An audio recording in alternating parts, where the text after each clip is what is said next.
IVM. Hi everybody, just wanted to ask everyone for a quick favor. We're running a brand survey right now and would really appreciate it if you could let us know what you think about the advertising on IVM. Go to ivmpodcast.com/survey and do let us know. As part of this, we'll be selecting 10 random participants and sending them some IVM swag, so do fill out those surveys. Hello and welcome to the Habit Coach Podcast. I am Ashdin Doctor, your habit coach, and today we have a very special episode because every time I get a message on Instagram saying, Ashdin, how did the Habit Coach Podcast start? And now I'm going to tell you all a little story. So our guest today is responsible for the Habit Coach starting. We met in a bar at a friend's birthday party, Coach Urmi, who has a podcast on IVM as well. And when I spoke to her, I was like, so what is it that you do? And she says, oh, I'm a co-founder of a podcasting network. And I was like, hey, wait a minute. India has podcasts? Because I had been listening to podcasts for the last 5-6 years before that, and I had no clue India had podcasts. And I was this close to starting my own. I bought the microphone and I practiced it and I sucked at making my first podcast. And that's actually how the whole discussion started. So today I want to introduce you to Kavita. Kavita and I had brainstormed on what we're going to be doing on the podcast and how the habit coach is going to be, and the entire bite-sized format is her brainchild. And every time we speak, we have interesting discussions. And one of these interesting discussions sparked off a thought, and that is what today's podcast is about. So, we've all been through this whole lockdown, and we've all had our lockdown life.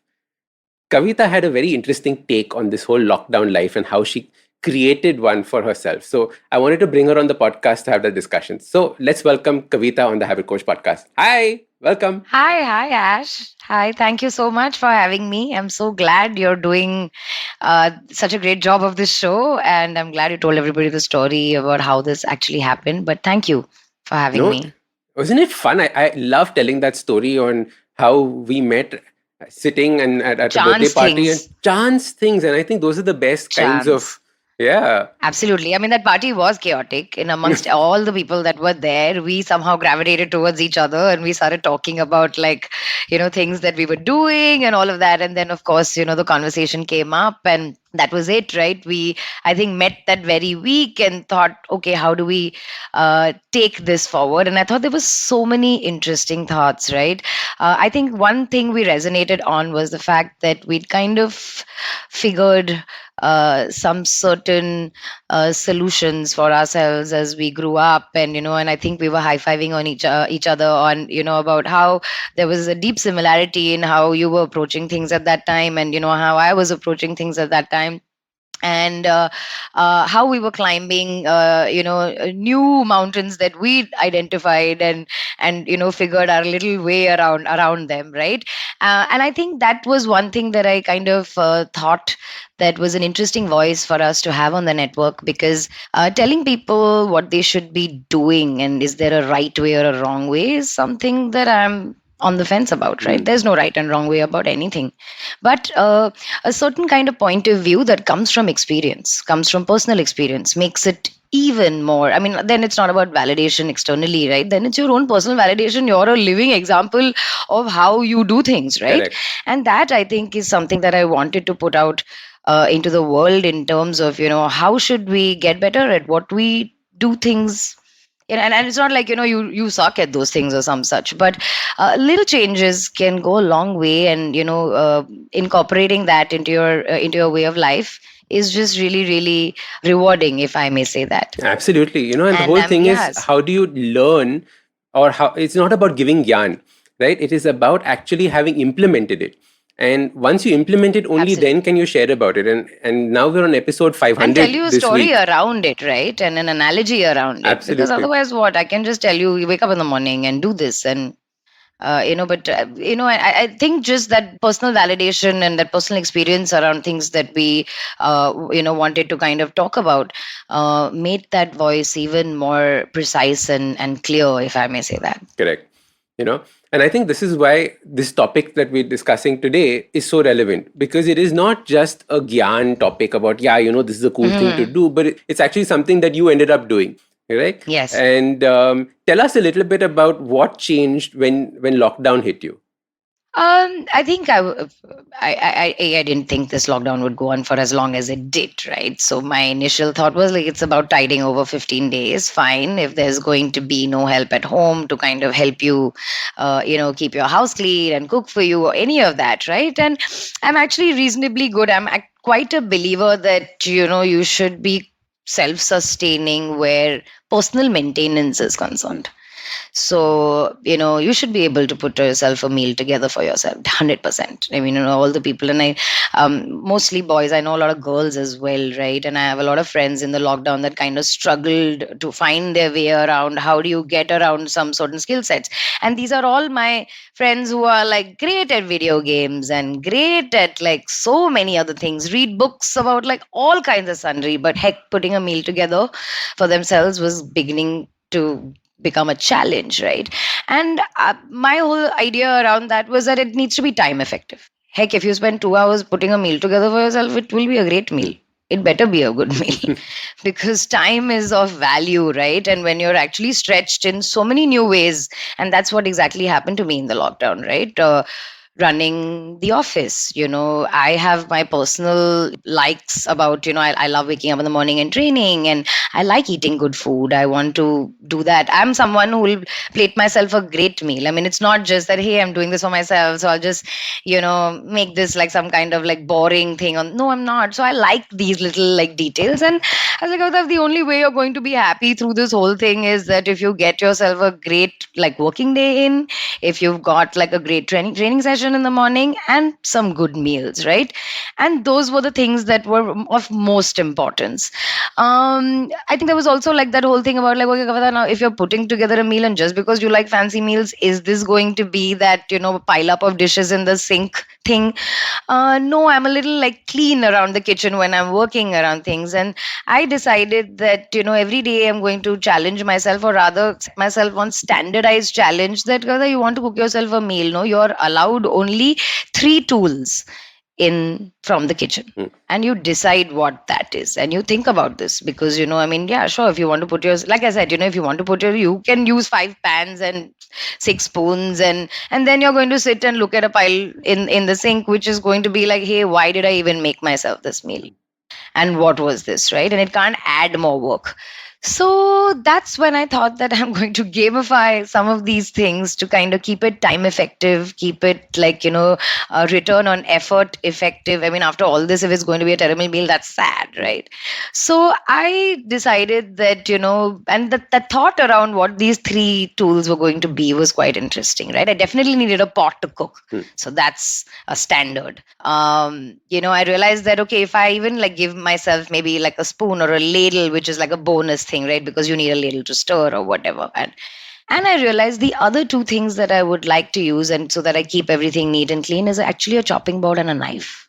So I would basically go through chopping all my vegetables, keep them all on the board, and kind of like quickly work on like, pot meals that eventually all these things that I chopped went into one pot and effectively cooked me like a good healthy meal in under 20 minutes. And eventually I had only 3 things to clean.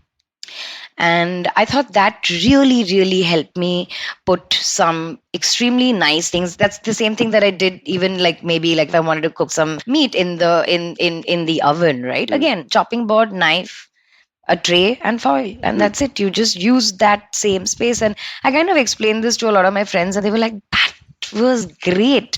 I mean, it was challenging enough for us to cook, but now that you've decluttered, it's just actually helping us achieve what we really want more effectively.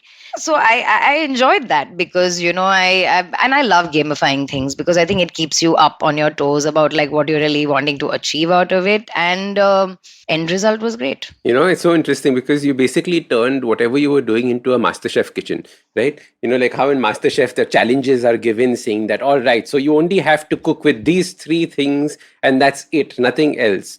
Correct? Yes. So the whole idea of it and the way that you gamified it is what I found so interesting. Because when you gamify something, you're automatically creating a challenge for yourself, and B, you're making it fun. And as soon as you make a Absolutely. challenge and fun, the combination, it stops being work. Many of us went And through stops this. being a chore. It stops being a chore. Many of us went through this lockdown feeling that we have to do this, that we are forced to do this, right? And as soon as you're forced to do something or have to do something, it's not fun anymore. There's no point in And doing then, of it. course, it's surrounded by trauma around the fact that, oh God, now I have to also do this and I also have to achieve a great result. And yeah, that's too much stress. And so many people were going through this, and the reason why I thought, even though I know now we are all lockdown champions after the number of Months months, we've been years, now we can say year also now, the years 100%. years that Yeah. we've been in lockdown, first of many, the years that we've been in lockdown, we've become champions at this whole concept. But I'm saying that imagine if we can learn to make all the things that we find difficult into games. Imagine if we can learn how to turn all the things that we find like, why am I doing this, into something game. Like, for example, many people write in saying that I don't feel like studying, Yarash. Then why do I have to study? It's such a pain in the ass and all of that. And imagine if you could gamify the way that you study, Yeah. right? This is something that I started doing when I had to learn about, for example, physiology, or when I had to learn about different things that I'm using now as a habit coach. I had to gamify the learning. I had to make it fun. Otherwise, it would just be like I was studying a biology textbook, and that's no fun, Correct. right? No, that's what I think. Taking mundane things and things that kind of pull some certain amount of energy out of you, I think is a is I think are like sitting ducks to kind of work into gamifying, right? I do the same thing even with my training sessions. I've kind of like identified an ideal time for me to do this.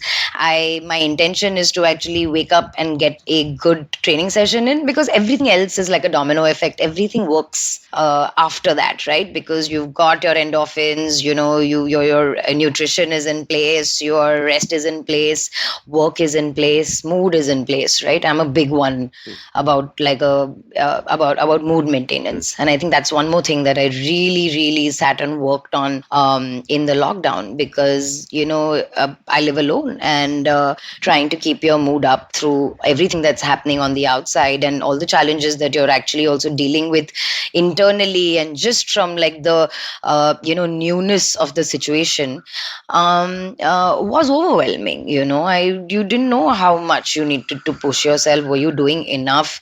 I was almost like living like a hermit's life, right? You're indoors, you're there, you've got what you have around you, you make good of what you have. And I'm again a really big believer of the let's make good of what we have. I think the story of IVM really in the last 6 years is, when we stepped out to kind of do this, it was like, okay, what are our challenges? Where do we find podcast hosts?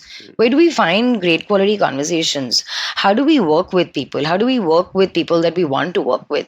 And so how does all those like intentions like work together, and how do all these jigsaw pieces like fall in place on an everyday basis? Because at the end of the evening, that jigsaw puzzle is moved to be replaced by the next day, and all you're doing is actually just placing those pieces, looking at your jigsaw puzzle at 7 p.m. in the evening and say, you know what, that's a job well done, go get yourself that drink now as a reward. And you basically just did that to keep and achievement, right? Because great high quality mood is coming from achievement. Now every day if I failed at this, I would not be happy. But then I was not setting myself some crazy tasks also, right? Like, I'm just like, achieve this, do this on a daily basis. This is good enough. Yeah. And one of the big takeaways from this conversation that I had right now was that you have to put mood as a goal, right? We don't normally put mood as a goal. How do you want to feel at the end of the day is a fantastic goal. I was just talking to a client of mine yesterday, and the entire discussion was about this, about after running a business and coming home, how are you feeling when you are at home? Because the entire point is that you're running the business, you're doing your job, etc., so that you can have a good quality life at home. And if because Absolutely. of Yep. the stuff that happens at work, you don't have a good quality life at home, means there's an issue there, right? Yep. What is it that you're working for? And that's why what you said about mood is so important. What is the mood that you have in the start of your day? What is the mood that you have at the end of the day? Two very critical things, because the start is the way that you wake up. And like you said, waking up is important. Yep. And the way that the end of the day means what was the quality of the day that you had overall. I mean, I've like I said earlier, mood management is something that I'm also constantly talking to like the team about, about like what do you all want to achieve? What do you want to do in a day? And sure, make your notes, and everybody says that, right? Make your notes, do figure out like a little bit of a game plan, but every day make some progress, right? And when you're moving in that direction, it's great because you're actually, more than anything, you're patting yourself on the back and saying, you couldn't do this yesterday, you can do this today.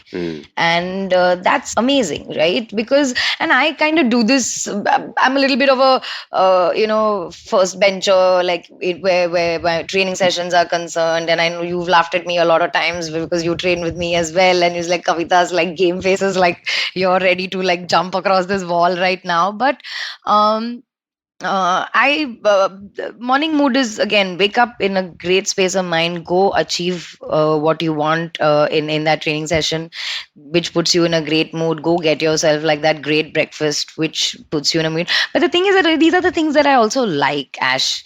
I like food. I think food puts me in a good mood. I like exercising and competing, like and pushing myself there. That puts me in a good mood. Having a good day at work. I'm a big one for working backwards. I'm very like into like, let's set together like the small goals for ourselves and keep like getting them right. There'll be an eventual big goal that you're working towards, but what keeps me happy is achieving weekly goals. Heck, even daily goals, right? Every day some new thing is happening, and I keep myself interested, right, in it. Otherwise, I know a lot of people are like, we don't need to make that much effort towards this, so we don't need to make that much. And I'm just like, but if you don't do it for yourself, who will? Who's going to do it? Because that's your big expectation from the world. I'm not getting this, I'm not getting that. What are you doing about it? And that's something that I feel like, even through like the lockdown, right? I'm just like, had very cut off, like 7 p.m. And how do you, because the like hours were blurring into, days were blurring into other days, weeks were blurring. I mean, heck, I can't even believe we're, at the end of 14 months of being in this, just there was no separation. And I felt like the only way to achieve 100% every 24 hours was to kind of be like, okay, I want to sleep for this. That means I have this time. Let me see what I can achieve in that much, and moving to the next day. So many important things you just said in passing, right? One is the power of scheduling, which was that if you don't have your schedule in place, there's no way that you can get to what it is that you want to do. And when I started working with clients through the lockdown, especially in the start, and I think I did quite a few episodes on this aspect, which was that figure out how to schedule your day clearly, especially people who are living with others. To a large extent, when you're staying by yourself, you have a little amount of control over your life. You don't have kids coming saying, "Mummy, mummy, mummy, ye kahan pe hai, wo kahan pe hai," etc. So how do you create that schedule to balance work, to balance your house, etc.? And we came up with these different quadrants that you had to fill up. So there was the family life and friends life, so their social aspect. Then there was housework, which was very new for many people to put into their daily life, right? Their housework was important. The second was personal development time, which completely went for a toss in many people's homes, right? How do you take that time out for personal development? Either your gym or you're learning new ideas or something. How do you get that personal development time in? Then finally, we would have relaxation time, because that was another thing that suffered through this lockdown and will suffer in the subsequent lockdowns unless you do something about it. So learning about relaxation was very important. For example, I think for you, scheduling relaxation is important. Like you were talking about, like your little drink at the end, something to do as a celebration, that little that happens at the end of the day. Yeah, just at the end of the day. Like take that shower, set yourself a good like music album that you want to listen to, or a concert you want to watch. In the beginning of like the lockdown, there were so many, right? I think artists also were dying to perform. There was so many free shows that you could attend, and it was nice. And that was my scheduled time. It was how I was doing things. I knew in the evening, after all this, I'm going to listen to somebody sing some of my favorite songs. And that I thought was, I deserves like a great shower, a nice drink, a snack, and this, right? And you compensate this for like, you're waking up in the morning and pushing yourself and sweating it out. So all works. For now, you don't need to like, get washboard abs or any of that. For now, just sit and do this. And it's so interesting because the last part of the scheduling, we were spending most time on, which is work, right? So these five together have to combine in order to create that life that you have to create, especially during this point of time. And otherwise, work just takes over. All these others go for a toss. So sit down every Right. day, 8 hours of sleep, nikalo. Apart from that, what are the things that you're going to be putting? Plug those into your hours, and you have at least a rough schedule, if not hour by hour, what you're doing, right? That was one key takeaway from the way that you were talking about your set schedule. The second one that I want to highlight for everyone is the aspect of goals that you mentioned, right? Without goal setting, you're going to be a headless chicken. You'll run in this direction, then you'll run in that direction, then you'll run in this direction. Creating those goals, even if you are just being at home, even if you're a student, even if you have nothing that you think is worthwhile that you're going after, creating a goal will give you something worthwhile to go after. So having that Yeah, it goal is sets a so little bit of critical. a work. It sets a little bit of a work schedule for you, right? Mhm. Sorry, I interrupted you there, but continue and finish what you're saying. No, so I was saying that creating that goal is one of the most important things that we should all be doing. So we have a direction in which that we're facing, or a direction in which that we're stepping. And ultimately, one of the things that we all want is success, right? We want to start feeling better about ourselves. And that is just the steps that we take towards our goal makes you feel successful. Achieving the goal, alag ki baat hai. It's a separate topic. Huh. But actually just making those steps towards the goal makes you feel successful. Making it, yeah. No, it that totally. I work like that all the time, right? You have like these little things, and hey, you don't probably. I mean, I'm not someone to constantly keep jotting like this is what I want to achieve. This, it's in my head. It's like everything. Like how do we achieve like maybe putting out the number of shows that we put out, because you're working backwards from what you actually want. What do you Yeah. want? I want this show to actually drop in this month on this date. Work backwards from there and make it happen, and then run it. Then give it everything you have, right? Like and run that whole thing, and mostly manage to stick through almost everything that you actually set yourself, and then know very well that there are variables, and that there are some things that could be a dampener and things may not work, but then you think of like, oh, but I got the other 8 things going and I didn't do 2. That's still an 8 on 10, which is fine. Yeah, and see what she did in the end, gamified it. She turned it into Truly. fun. You have to turn it into fun. It wasn't marks that she was giving herself. It was gamifying it, saying that, oh, chalo, itna kiya. Now I have to do the next part. Like how we played Mario Brothers and things like that. No, we just dated ourselves in terms of our age by saying Mario Brothers. Age. Yeah. I know. And I was like, I love that game. So, the whole idea of this podcast was to give all of us a sense of how to make life that we're living fun. How to make it fun so it doesn't seem like a chore. Make it fun so it doesn't seem like hard work that we're going through. Of course, life will be hard work. That is the point, right? If you want to succeed, you have to do things that others are not. But the idea is this little tweak. Can you make it fun? Can you enjoy this process? Because ultimately, that is what matters, right? Kavita, any final thoughts on this whole thought of gamification? Anything that you are currently working on gamifying in your life and making fun? I think it's important to keep the game simple, because the stress of actually gamifying it shouldn't stress you out, like in the sense that just because now I have to make this fun, heck, I must smile through this. No, it's important to keep that, and that's why then simplifying what you want is key, right? Because otherwise then the game will be complicated, and if you ask my friends, all my video gamer friends and board gamer friends, does Kavita really play any of these things? No. I'm like, I'm playing enough games through the day that I don't really need this external stimulation to kind of get my brain going, right? But I think it's important to keep the game simple, make smaller achievement, get smaller achievement steps for yourself. Ever so often be excited about all these little achievements that you make. My thing is that at the end of it all, you want to get through days, months, of all kinds of things that could probably not work for you. These are the little things that are actually going to keep you eternally happy, and keeps you going through. I mean, it's challenging. Yeah, everybody's living a challenging life. I mean, right now, you look out of the window, it's nuts, right? But I feel I'm happy. I mean, I feel like that we live in the homes that we live in, and and all of that. But I also tested positive like around like 3 months ago, and so many of my friends were like, shit, are you okay, are you going to do this alone? And again, it was like being in a cave for 21 days, right? Everybody on the outside was like, should we do this, should we help, like, and I'm like, no, relax, actually I don't need any of this extra stuff. I know I have to pull this through myself. And again, over there, right, 3 days of like, I'll rest it, I'll relax, let me not push it. Fourth day onwards, called my trainer, I want to get some mobility things going, because happy hormones, just a deep addict of endorphins. And I'm like, I need to just, my normalcy needs to return. And how is that? And sure, energy levels are low. Am I doing my same pumped out workout? No, I'm not. But I understand what movement does to me and to my mind.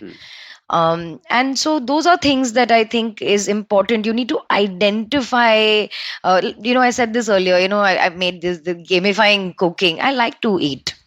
And so I realized that I need to do this to put that amazing meal on my plate every day. So same thing with whatever you like, and whoever listening, whatever you all like, how do you all want to do this? Do it bit by bit on a daily basis, and trust me, at the end of it all, you'll be able to fry that egg restaurant style, right? Wow. And so yeah, Guys, I'm very curious on how you're going to gamify this. Okay, so please tag us in things, share with us on Instagram what are the things that you actually ended up gamifying. If you actually made a restaurant quality egg, tag Kavita and me in it and say, look at my restaurant quality egg. This is what it was like before. This is what it is like now. I think that's going to be so much fun to see. And when you were talking about please don't force yourself to have fun, it reminded me of a story when I was, I think, in school or college. And I'd gone for a birthday party with all these little young toddlers in it. And there was this mother who was making them play games. Okay. And she looks at this one girl and points at her and says, you will be having fun. Have fun now. And she was like forcing her to have fun. Like, that is not how it works. Even she's going to look at fun suspiciously, right? Like anyone who's like shoving fun down your throat is like, relax, everybody. You will now have fun. But yeah, like again, the responsibility of having fun is too much. It's daunting. That's what I said. You should actually just have fun along the way. Yeah. Look around and smell the flowers. Yeah. Love it. Kavita, how can people get in touch with you? How can people speak to you? Follow me on Twitter. I'm at Kavita Rajwade there. I'm also Kavita Rajwade on Instagram, and the same on LinkedIn. Superb. Guys, we have lots of very interesting things happening on the Habit Coach podcast. So please listen in. And this is the woman responsible for all of it. Kavita, thank you so much for coming on the Habit Coach podcast. Yay, thank you for having me. Yay. So start these habits and share with us your progress using the hashtag #TheHabitCoach. If you like this podcast, don't forget to check out other interesting podcasts on the IVM network. You can listen to us on the IVM Podcast app or ivmpodcast.com. You can also follow us on social media. We are at IVM Podcasts on Twitter and Instagram.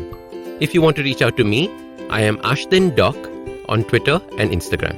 You can find lots more information on my website, awesome180.com, or check out different content on my YouTube channel called AWESOME180. That's Awesome180. I hope you enjoyed that show. If you aren't following us on social media, please do. We're IVM Podcasts on Twitter, Facebook, and Instagram.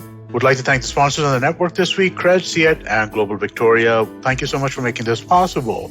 On Cyrus Says, Cyrus is joined by the hilarious and extremely charming illusionist and therapist Suhani Shah. They talk about different aspects of magic like sleight of hand, mind reading, mentalism, and more. The Habit Coach completed 500 episodes, 500, and Ashdin has a special message for us on the occasion. Do check that out. We had Lekini Desai, founder of the India Ethnic Company, talk to Varun Digarala about their story and the Hatke marketing idea that made them popular. On Nankari, Sadaf and Archit celebrated World Chocolate Day. They took us through the origins, history, economics of chocolate, and shared their memories. On Tere Mere Raste, Keshu Chaturvedi shares an interesting story from Leh. Check out an updated version of the Traveling Professor's Diary. It's now rechristened as Smarter with Sid. Same old brain filled with new stories and insights. This time, listening to know why you should keep things simple. And finally, check out Global Victoria Tech Talks. This one is in partnership with Global Victoria, the trade arm of the Government of Victoria and Australia. The edtech and gaming industries are booming in Victoria, Australia, and this series is meant to showcase that. And with that, I hope to see you again next week. Working Monday to Friday glued to your chair making you feel dull? Worry not. Get your 5-minute weekly dose of travel around the world with Postcards from Nowhere. Join me every Thursday as I explore the strange, obscure, and fascinating parts of the world and bring out facets of travel you may not have thought of before. You can find us on the IVM Podcast app, website, or wherever you get your podcast from.